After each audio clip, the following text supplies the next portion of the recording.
Ananda, the first consists the habit of lustful intercourse which gives rise to mutual rubbing. When this rubbing continues without cease, it activates a tremendous raging fire, just as warmth arises between a person's hands when he rubs them together. Because these two habits set each other ablaze, there come into being the iron bed, the copper pillar, and other such experiences. Therefore the thus come ones of the 10 directions look upon the act of lust and name it the fire of desire. Bodhisattvas avoid desire as they would a fiery pit. The second consists of the habit of greedy scheming, which gives rise to a suction. When this suction continues without cease, it produces intense cold and solid ice where freezing occurs, just as a sensation of cold is experienced when a person draws in a blast of wind through his mouth. Because these two habits clash together, there come into being cold hells such as chattering, whimpering, and shuddering, blue, red, and white lotuses, and other such experiences. Therefore the thus come ones of the 10 directions look upon excessive seeking and name it the water of greed. Bodhisattvas avoid greed as they would a sea of pestilence. The third consists of habits of arrogance and resulting friction which give rise to mutual intimidation. When it accelerates without cease, it produces torrents and rapids, which create restless waves of water, just as water is produced when a person continuously works his tongue in an effort to taste flavors. Because these two habits incite one another, there come into being the river of blood, the river of ashes, the burning sand, the poisonous sea, the molten copper which is forced down one's throat, and other such experiences. Therefore, the thus come ones of the 10 directions look upon self-satisfaction and name it drinking the water of stupidity. Bodhisattvas avoid arrogance as they would a huge deluge. The fourth consists of habits of hatred which give rise to mutual defiance. When this defiance binds one without cease, one's heart becomes so hot that it catches fire, and the molten vapors turn into metal. From it is produced the mountain of knives, the iron cudgel, the tree of swords, the wheels of swords, axes, and halberds, and spears and saws. It is like when a person harbors a grudge and the urge to kill surges forth. Because these two habits clash with one another, there come into being castration and hacking, beheading and mutilation, filing and sticking, flogging and beating, and other such experiences. Therefore, the thus come ones of the 10 directions look upon hatred and name it sharp knives and swords.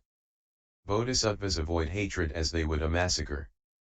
The fifth consists of habits of deception and misleading involvements which give rise to mutual guile. When such maneuvering continues without cease, it produces ropes for strangling and wood for imprisoning. It is like how grass and trees grow in an irrigated field.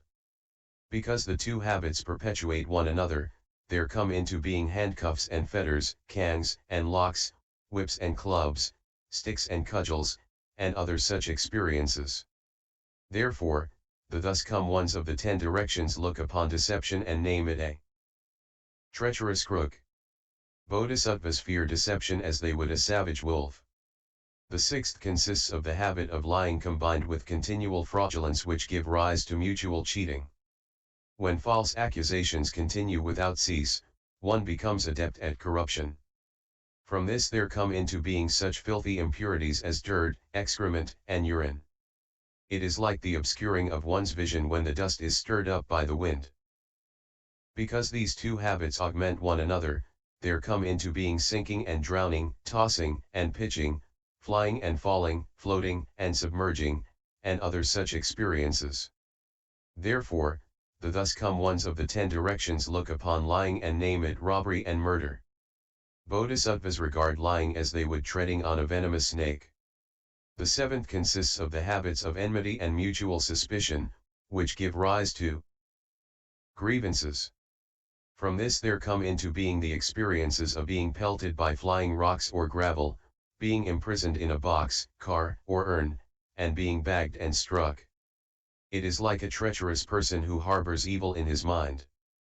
Because these two habits swallow one another up, there come into being tossing, pitching, seizing, striking, and banging, and other such experiences. Therefore, the thus come ones of the 10 directions look upon animosity and name it a perverse and harmful ghost. Bodhisattvas regard animosity as they would drinking poisonous wine. The 8th consists of the habit of expressing wrong views, such as those of satyadrishti, prohibitions, grasping, and other deviant insights and the karma involved in these, which result from contradiction and opposition. From these there come into being court officials and deputies holding documents, whom one meets as if they were people coming and going on the road. Because these two habits influence one another, there come into being official inquiries, baited questions, examinations, interrogations, public investigations, exposure, the youths who record good and evil, carrying the record books of the offenders' arguments and rationalizations, and other such experiences. Therefore, the thus come ones of the 10 directions look upon evil views and name them the pit of views. Bodhisattvas regard having false and one-sided views as they would standing on the edge of a steep ravine full of poison. The 9th consists of the habit of injustice that comes from instigating false charges and libeling. From them are produced crushing between mountains, crushing between rocks, stonerillers, stone grinders, plowing, and grinding. It is like a slanderous villain who engages in persecuting good people unjustly. Because these two habits join ranks, there come into being pressing and pushing, bludgeons and compulsion, squeezing and straining, weighing and measuring, and other such experiences. Therefore, the thus come ones of the 10 directions look upon harmful accusations and name them a treacherous tiger. Bodhisattvas regard injustice as they would a bolt of lightning. The 10th consists of the habits of litigation and the mutual disputations which give rise to covering. From them are produced the mirror that reflects and the lamp that shines, exposing one just as if one were in direct sunlight and had no way to hide one's shadow. Because these two habits bicker back and forth, there come into being evil companions, the mirror of karma, the fiery pearl, exposure of past karma, inquests, and other such experiences. Therefore, all the thus come ones of the 10 directions look upon covering and name it a hidden villain. Bodhisattvas regard covering as they would having to carry a mountain atop their heads while walking upon the sea. What are the 6 retributions? Ananda, all living beings create karma with their 6 consciousnesses. The evil retributions they call down upon themselves come from the 6 sense organs. What are the evil retributions that arise from the 6 sense organs? The first is the retribution of seeing, which brings an evil result. The karma of seeing intermingles, so that at the time of death one first sees a raging conflagration, which fills the 10 directions. The deceased one's spiritual consciousness takes flight, but then falls. Riding on a wisp of smoke, it enters the unintermittent hell. There, 2 kinds of phenomena may occur. The first is clear perception, in which one sees all sorts of evil things. This causes one to experience boundless fear. The second is obscure perception, which is a stillness devoid of seeing. This causes one to experience boundless terror. When the fire that comes from seeing burns the sense of hearing, it becomes cauldrons of boiling water and molten copper. When it burns the breath, it becomes black smoke and purple fumes. When it burns the sense of taste, it becomes scorching hot pellets and molten iron. Gruel. When it burns the sense of touch, it become white-hot embers and glowing coals. When it burns the mind, it becomes sparks of fire that shower everywhere and whip up and inflame the entire realm of space. The second is the retribution of hearing, which brings an evil result. The karma of hearing intermingles, and thus at the time of death one first sees gigantic waves that drown the whole world. The deceased one's spiritual consciousness falls into the water and rides the current into the unintermittent hell. There, 2 kinds of phenomena may occur. One is open hearing, in which it hears all sorts of noise and its essential spirit becomes confused. The other is closed hearing, in which there is a stillness devoid of hearing, and its soul sinks into oblivion. When the waves from hearing flow into the hearing, they become scolding and interrogation. When they flow into the seeing, they become thunder and roaring and evil poisonous vapors. When they flow into the breath, they become rain and fog permeated with poisonous organisms that entirely fill up the body. When they flow into the sense of taste, they become pus and blood and every kind of filth. When they flow into the sense of touch, they become animals and ghosts and excrement and urine. When they flow into the mind, they become lightning and hail, which ravage the heart and soul. The third is the retribution of smiling, which brings an evil result. The karma of smelling intermingles, and thus at the time of death one first sees a poisonous vapor that permeates the atmosphere near and far. The deceased one's spiritual consciousness wells up out of the earth and enters the unintermittent hell. There, two kinds of phenomena may occur. One is penetrating smelling, in which one is thoroughly infused with the evil vapors and one's mind becomes distressed. The other is block smelling, in which one's breath is cut off and there is no passage, and one lies stifled and suffocating on the ground. When the vapor of smelling invades the breath, it becomes cross-examination and torture. When it invades the seeing, it becomes fire and torches. When it invades the hearing, it becomes sinking and drowning, molten metal and boiling liquids. When it invades the sense of taste, it becomes putrid or rancid foods. When it invades the sense of touch, it becomes the actions of ripping apart and beating to a pulp. It also becomes a huge mountain of flesh which has hundreds and thousands of eyes and which is sucked and fed upon by numberless worms. When it invades the mind, it becomes ashes, pestilent air, and flying sand and gravel, which cut the body to ribbons. The fourth is the retribution of tasting, which brings an evil result.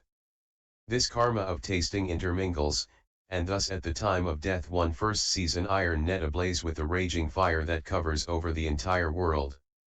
The deceased one's spiritual consciousness passes down through this hanging net, and suspended upside down it enters the unintermittent hell.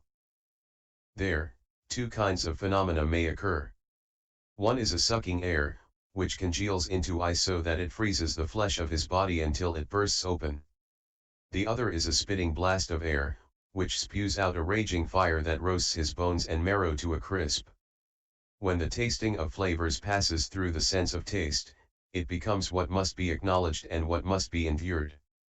When it passes through the seeing, it becomes burning metal and stones. When it passes through the hearing, it becomes sharp weapons and knives.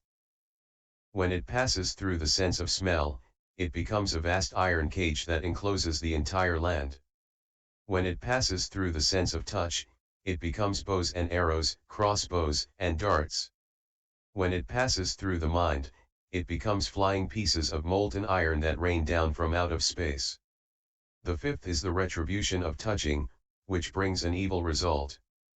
The karma of touching intermingles, and thus at the time of death one first sees huge mountains closing in on one from four sides, leaving no path of escape.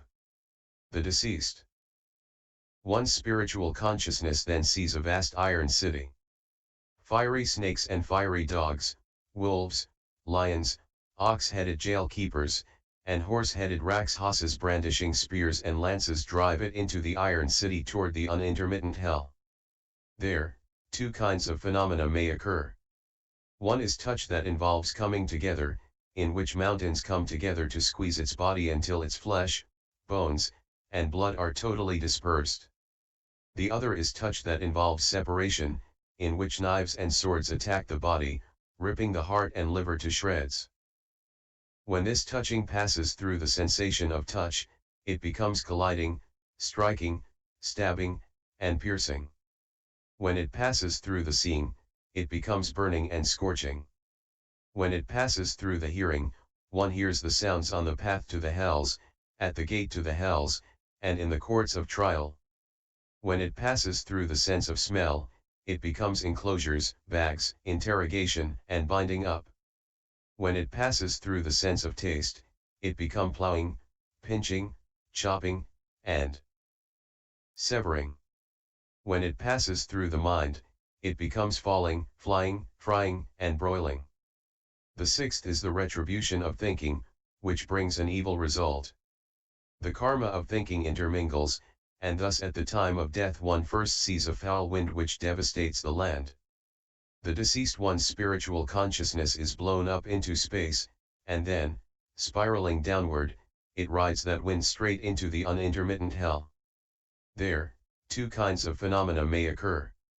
One is extreme confusion, which causes it to be frantic and to race about ceaselessly. The other is not confusion, but rather an acute awareness, which causes it to suffer from endless roasting and burning, the extreme pain of which is difficult to bear.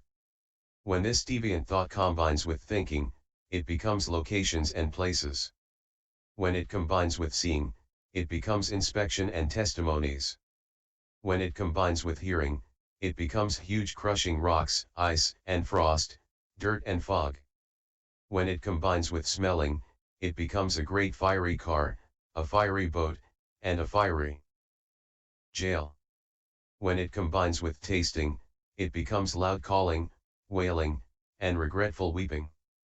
When it combines with touch, it becomes sensations of large and small, where 10,000 births and 10,000 deaths are endured every day, and of lying with one's face to the ground. Ananda, these are called the 10 causes and 6 retributions of the hells, which are all created by the confusion and falseness of living beings. If living beings create this evil karma, simultaneously, they enter the ablaze hell and